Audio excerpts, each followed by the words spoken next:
Who to vote for as a Muslim in 2024? Omar Suleiman. In all of our affairs. And with that, I want to leave you with 5 things, bi'idhnillahi ta'ala, as we go into this Tuesday.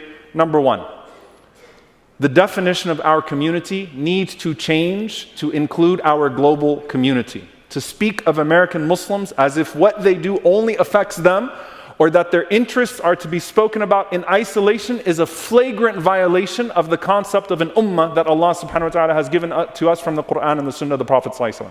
It's number 1.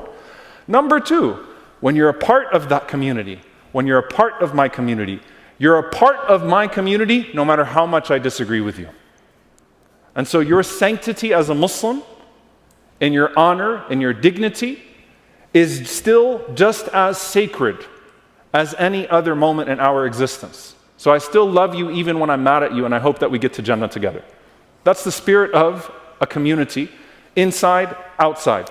Number 3, don't ever throw your community under the bus or think that you're better than your community. When Allah subhanahu wa ta'ala says, وَإِذَا لَقُوا الَّذِينَ آمَنُوا قَالُوا إِنَّا مَعَكُمْ, or when they're with the believers, they say that we're with you. وَإِذَا خَلَوْا إِلَى شَيَاطِينِهِمْ, and when they're with their devils, they say, no, we're with you. إِنَّمَا نَحْنُ مُسْتَهْزِئُونَ. We're just making fun of them. We're just, shooing them around. Don't ever speak to anyone outside of this community as if you're not a part of it. It's your community. Don't ever throw your community under the bus. And you know what that means post-election? If a pro-genocide candidate from any party loses an election or loses a race, don't come back and yell at the Muslims. Yell at the candidate that lost their morality and lost the Muslim vote in the process. Don't yell at the community and say the community's fault, the community's fault, the community's fault. Absolutely not. We're a community of clarity. Number 4, staying focused on our common enemy and fighting the common evil that we've all been seeing means staying focused on the beast in its entirety and striving to the best of our ability to tame that beast in its entirety. That doesn't happen through a vote in isolation, especially if that vote is taken in the spirit of insecurity. We have to act with confidence, sincerity, and a sense of security.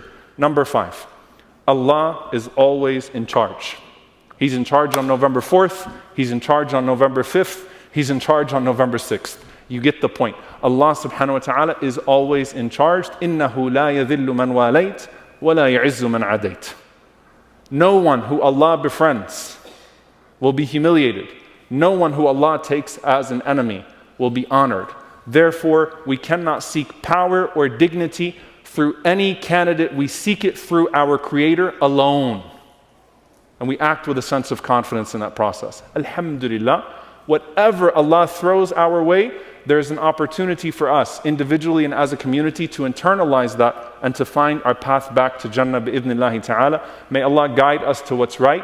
May Allah subhanahu wa ta'ala guide our intentions. May Allah guide our thinking. May Allah subhanahu wa ta'ala guide our strategies. May Allah subhanahu wa ta'ala guide our deeds. And may Allah subhanahu wa ta'ala allow us as a community to be a pillar of strength for the rest of the ummah, and not to be a pillar of weakness, and not to be a pillar that forgets the rest of the house. May Allah subhanahu wa ta'ala guide us, guide our children, guide our future generations. May Allah subhanahu wa ta'ala guide our neighbors and guide all of those around us to that which is best and that which is most pleasing to Him. Allahumma ameen. أقول قولي هذا واستغفر الله لي ولكم ولسائر المسلمين فاستغفروا إنه هو الغفور الرحيم.